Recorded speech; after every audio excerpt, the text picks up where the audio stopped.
अस्सलाम वालेकुम व्यूवर्स, कैसे हैं आप सब? होप के अच्छे होंगे। आप देख रहे हैं फूड इज़ लाइफ और मैं हूं साइमा कैसर। अल्लाह ताला के फजलो करम से आज सहरी की तैयारी हो रही है और आज माशाल्लाह से है 11th रमज़ान यानी कि 11वां रोज़ा। सहर में ज़्यादातर सालन होता है, पराठे होते हैं और साथ में मज़ेदार सा ऑमलेट होता है। तो मैंने कहा कि आज मैं अपना फेवरेट ऑमलेट बना रही हूँ तो आपके साथ शेयर करती हूँ। 5 मैंने अंडे ले लिए थे और 2 टेबलस्पून प्याज, 2 टेबलस्पून टमाटर, 2 टेबलस्पून ही धनिया, मिर्चें, नमक। मैं आपको बताती हूँ कैसे कि हमने 1 टीस्पून इसमें नमक ऐड किया था, 1 टीस्पून ही मिर्चें और सब्ज़ मिर्च इसमें ऐड की थी मैंने हाफ़ टेबल स्पून के करीब। बहुत टेस्टी बनेगा, आप चेक कीजिएगा। थोड़े से खजूर मैं सहर में भी रख देती हूँ, अगर कुछ बच्चे खा लेते हैं तो उनकी सारा दिन एनर्जी बनी रहती है। साथ में मैं इसके ऑरेंज जूस बना लेती हूँ उन बच्चों के लिए जिन्होंने लस्सी नहीं पीनी, वरना अमूमी तौर पे हम लोग लस्सी ज़रूर बना रहे होते हैं। तो चलिए हम ऑमलेट तैयार कर लेते हैं। अच्छी तरह से मिक्स करने के बाद 2 टेबलस्पून ऑयल मैंने फ्राई पैन में ऐड करने के बाद ऑमलेट को गरम तेल पे ऐड कर दिया था ताकि अच्छी तरह से बेस इसकी जो है वो कुक हो जाए। दूध और दही के साथ चीनी मिक्स करके मैंने ये बेस बना लिया है। इसके बाद मैं इसमें ठंडा पानी ऐड करके अच्छी तरह से बेस दे लूँगी इसको, तो मज़ेदार सी लस्सी रेडी हो जाएगी और सारा दिन ठंडा गुजरेगा। ये देखिए ऑमलेट का मैंने इसे फैलाने के बाद अच्छी तरह से एक साइड कुक होना शुरू हो गई है, तो मैं इसका कच्चा पार्ट जो है ना उसको भी साथ फ्राई पैन के साथ जो है वो टच करने की कोशिश कर रही हूँ ताकि वो कच्चा पार्ट भी अच्छी तरह से पक जाए। वरना ऑमलेट अगर कच्चा कच्चा सा हो तो वो दिल को अच्छा नहीं लगता, भला नहीं लगता है।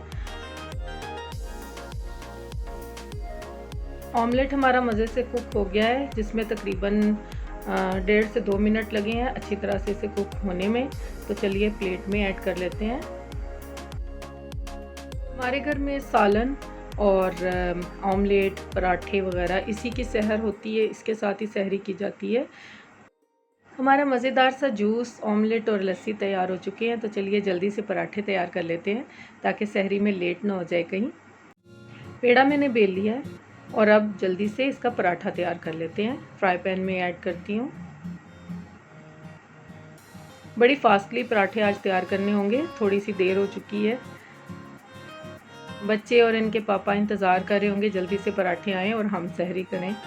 तो इसके लिए मैं 2 पैन ले लूँगी और बहुत आसानी से जल्दी जल्दी 2-2 पराठे उतारती जाऊँगी। मेरी दुआ है कि रमज़ानुल मुबारक में मांगी हुई हमारी सब दुआएं जो कि हम अपनी ख्वाहिशात उसके अंदर लेकर आते हैं, अल्लाह पाक कबूल फरमाए। लेकिन सबसे ज़्यादा मुझे दुख हो रहा है कि जो आजकल पाकिस्तान के हालात हैं, ये रमज़ान 2022 है और इसमें पाकिस्तान के सियासी हालात इस कदर ख़राब हैं, माहौल इतना ख़राब है। मेरी दुआ है कि अल्लाह पाक हम सबको एक पेज पे यानी कि अल्लाह और रसूल के बताए हुए दीन पर लेकर आए और हम सब खुशहाली से अपने खुशहाल पाकिस्तान में जिएँ। बहुत दुख हो रहा है, बहुत तकलीफ़ हो रही है जो कुछ होता है। तो बहरहाल सबसे पहले तो मुसलमानों के लिए दुआ है अल्लाह पाक हम सब पर अपना फजलो करम नाजिल फरमाए और उसके बाद पाकिस्तान के लिए ख़ास दुआ कीजिए क्योंकि ये हमारे रहने की जगह है और अपना घर है और घर हमारा खुशहाल रहे, ये हमारी दुआएं हैं।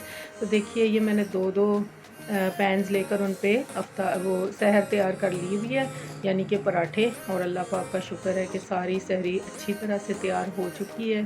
पराठे तैयार हैं, ऑमलेट तैयार है, सालन ढका हुआ पड़ा है। चिकन सालन था आज का, मसाला चिकन सालन, और उसकी रेसिपी भी मेरे चैनल पे मौजूद है फूड इज़ लाइफ पे। आपको अगर मेरी वीडियोस या मेरे व्लॉग्स अच्छे लगे तो आप मेरे चैनल को ज़रूर सब्सक्राइब कीजिएगा और वीडियोस को लाइक कीजिएगा ताकि मेरी हौसला अफजाई हो और मैं आपके साथ अपनी बहुत सी अच्छी चीज़ें शेयर कर सकूँ।